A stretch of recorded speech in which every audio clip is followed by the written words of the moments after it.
لله وحده والصلاة والسلام على من لا نبي بعده أما بعد فأعوذ بالله السميع العليم من الشيطان الرجيم رب اشرح لي صدري ويسر لي أمري واحلل عقدة من لساني يفقهوا قولي. معزز سامعین، اللہ حکم الحاکمین نے قرآن مجید میں انسان کا تذکرہ کیا ہے، اس کی جبلی صفات، تخلیقی صفات کا بھی ذکر کیا ہے، اور شریعت نے ہمیں احکام بھی صادر کیے ہیں، اور اپنے نفس کی تہذیب کے لیے، اس کے اخلاق کو سنوارنے کے لیے کچھ منہیات ہیں، کچھ اوامر ہیں، کچھ چیزوں سے روکا گیا ہے اور کچھ چیزیں کرنے کا حکم دیا گیا ہے۔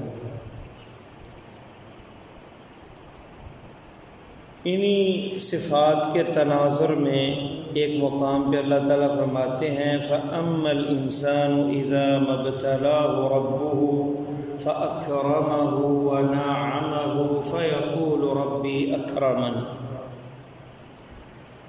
جب اللہ تعالیٰ انسان کو آزماتے ہیں اور پھر اسے جو ہے فَأَكْرَمَهُ وَنَعَّمَهُ، اس کی تکریم ہوتی ہے اور نعمتیں اسے دی جاتی ہیں، تو بندہ کہتا ہے فَيَقُولُ رَبِّي أَكْرَمَنِ، کہ اللہ نے میری عزت افزائی کی ہے، مجھے نوازا ہے، مجھ پر بڑا کرم ہو گیا ہے۔ اور عمومی طور پہ انسان یہ اس وقت کہتا ہے جب اسے مال و دولت مل جائے، گھر مل جائے، اچھا عہدہ مل جائے، تو وہ بڑا خوش ہوتا ہے۔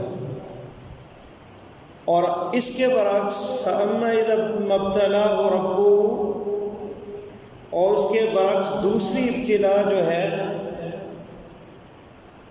اس میں کیا ہے فَقَدَرَ عَلَيْهِ رِزْقَهُ، جس میں رزق کو اللہ تعالیٰ جب تنگ کر دیتے ہیں فَقَدَرَ عَلَيْهِ رِزْقَهُ فَيَقُولُ رَبِّي أَهَانَنِ، جب رزق کی تنگی ہوتی ہے تو کہتا ہے میرے رب نے میری اہانت کر دی۔ گویا کہ اس کی مثال اس بندے کی طرح ہے مَن يَعْبُدُ اللَّهَ عَلَى حَرْفٍ، جو ایک کنارے پہ کھڑا ہے اور اللہ کی عبادت کرتا ہے، اگر تو اسے خیر اور بھلائی ملتی ہے اطمئن بہ، اطمینان کر لیتا ہے، اور اگر اسے خیر اور بھلائی نہیں ملتی انقلب علی وجہہ، منہ کے بل الٹا پھر جاتا ہے وہ، اور دنیا اور آخرت کا اس کے لیے خسارہ ہے۔ گویا کہ وہ اللہ کی عبادت کرتا ہے جب تک اسے خیر اور بھلائی ملتی رہے، اور جب نہیں ملتی تو پھر جو ہے وہ الٹا ہو جاتا ہے، بالکل چھوڑ جاتا ہے ہر چیز۔ بڑا مانگا اللہ سے، اللہ سنتے ہی نہیں ہیں، بڑی دعائیں کی، بیماری دور نہیں ہوتی، حالات نہیں بدلے، بڑی تسبیحیں پڑھی ہیں، استغفار کی، فائدہ نہیں ہوا۔ یہیں پہ اللہ تعالیٰ نے آگے کہا ہے کہ انسان جو ہے فَيَقُولُ رَبِّي أَهَانَنِ كَلَّا بَل لَّا تُكْرِمُونَ الْيَتِيمَ، اسباب کیا ہیں کہ تم یتیم کی تکریم نہیں کرتے۔ وَلَا تَحَاضُّونَ عَلَى طَعَامِ الْمِسْكِينِ، مسکین کو کھانا نہیں کھلاتے۔ گویا یہاں اسباب بھی بتا دیے ہے کہ اکرام چاہیے تو یتیم کا اکرام کرو، اللہ تمہارا اکرام کریں گے۔ کھانا کھلاؤ، اللہ تمہیں کھانا کھلائیں گے۔ وَتَأْكُلُونَ التُّرَاثَ أَكْلًا لَمًّا، وراثت کا مال ہڑپ کر جاتے ہو۔ وَتُحِبُّونَ الْمَالَ حُبًّا جَمًّا، مال سے بہت زیادہ محبت ہے۔ تُحِبُّونَ الْمَالَ حُبًّا جَمًّا كَلَّا إِذَا دُكَّتِ الْأَرْضُ دَكًّا دَكًّا، قیامت جب برپا ہوگی، زمین کو جو ہے بدل دیا جائے گا، یہ ٹکڑے ٹکڑے ریزہ ریزہ ہو جائے گی، بدل دی جائے گی زمین۔ وَجَاءَ رَبُّكَ وَالْمَلَكُ صَفًّا صَفًّا، اور تمہارا رب اور فرشتے صف در صف آئیں گے۔ فَيَقُولُ رَبِّي يَا لَيْتَنِي قَدَّمْتُ لِحَيَاتِي، کہے گا اے رب کاش میں نے اس زندگی کے لیے کچھ بھیجا ہوتا۔ بھیجنا کیا ہوتا ہے؟ اللہ کی راہ میں خرچ کرنا ہوتا ہے۔ عائشہ رضی اللہ تعالی عنہ کہتی ہیں ایک دفعہ بکری ذبح ہوئی، گوشت تقسیم ہوا تو ایک ذراع، ایک ہتھیلی اس کی عائشہ رضی اللہ تعالی عنہ نے بچا لی اور باقی خرچ کر دی۔ آپ آئے تو پوچھا، کہا کہ یہ ہتھیلی بچ گئی ہے۔ فرمایا یہی نہیں بچی، باقی سب بچ گئی ہے۔ مفہوم یہ کہ باقی تو اللہ کی راہ میں خرچ ہو گیا ہے اور یہ باقی رہ گئی ہے ہمارے پاس، یہ نہیں گئی اللہ کی راہ میں۔ یہ مفہوم ہے کہ جو چلا گیا، جو صرف کر دیا اللہ کی راہ میں، وہ باقی ہے، اس کا اجر محفوظ ہو گیا ہے۔ تو بندہ یہ پھر کہے گا یا لیتنی قدمت لحیاتی فیومئذ لا يعذب عذابہ احد۔ اللہ جیسا کوئی عذاب دینے والا نہیں ہوگا، اس جیسا عذاب کوئی عام عذاب نہیں ہوگا۔ ولا یوثق وثاقہ احد، اور اللہ کی پکڑ جیسی کسی کی پکڑ نہیں ہوگی۔ تو اللہ تعالیٰ نے تو کھول کھول کے بتایا ہے قرآن میں، واشگاف الفاظ کے اندر بیان کیا کہ ہماری یہ صفات ہیں، ہمارے اندر یہ کمیاں کوتاہیاں ہیں۔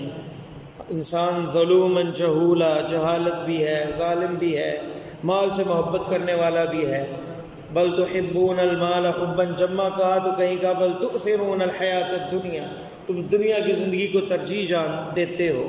اور جب انسان کو جو ہے خیر ملتی ہے تو پھر وہ بھول جاتا ہے رب کو، اور جب تنگی آتی ہے فذو دعاء عریض، پھر لمبی لمبی دعائیں کرتا ہے۔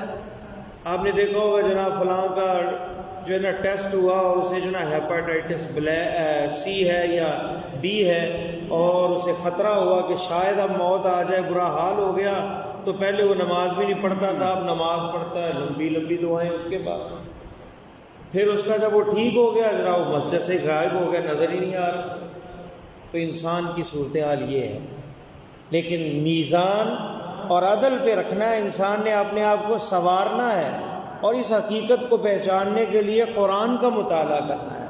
قرآن جو ہے ہدی للعالمین ہے، یہ ہدایت ہے ہمارے لیے، رہنمائی ہے۔ اس میں دیکھیں یہ آئینہ ہے ہمارے لیے، فیہ ذکرکم، اس میں ذکر ہے تمہارا، تذکرہ ہے، تو اسے دیکھیں اور ہمیں اپنی اصلاح کرنے کی ضرورت ہے۔ یہ کتاب جو ہے ہدایت نامہ ہے، یہ اللہ کی طرف سے روشنی ہے، یہ اللہ کی طرف سے جو ہے رہنمائی ہے۔ ان ھذا القرآن یہدی للتی ہی اقوم، بے شک قرآن اس طرف اس چیز کی رہنمائی کرتا ہے جو سب سے زیادہ سیدھا رستہ ہے۔ ہماری معیشت کی زندگی میں، معاشی زندگی میں، اخلاقی زندگی میں، معاشرتی زندگی میں، آئلی زندگی کے اندر ہر پہلو کی جو ہے، ہر پہلو کی انسانی حیات کی ہر پہلو کی جو بہترین رہنمائی ہے وہ قرآن مجید کے اندر موجود ہے۔ اللہ تعالیٰ سے دعا ہے کہ اللہ تعالیٰ ہمیں اللہ سے محبت کرنے والا، اس کے رسول سے محبت کرنے والا، دین سے محبت کرنے والا بنائے، اور دنیا کی حقیقت ہم پہ آشکار ہو، اور ہمیں موت آئے تو ایمان پہ آئے، لا الہ الا اللہ پہ آئے، اور دنیا آخرت ہماری آسان فرمائے۔ سبحانک اللہم بحمدک، اشہد ان لا الہ الا انت، استغفرک و اتوب الیک۔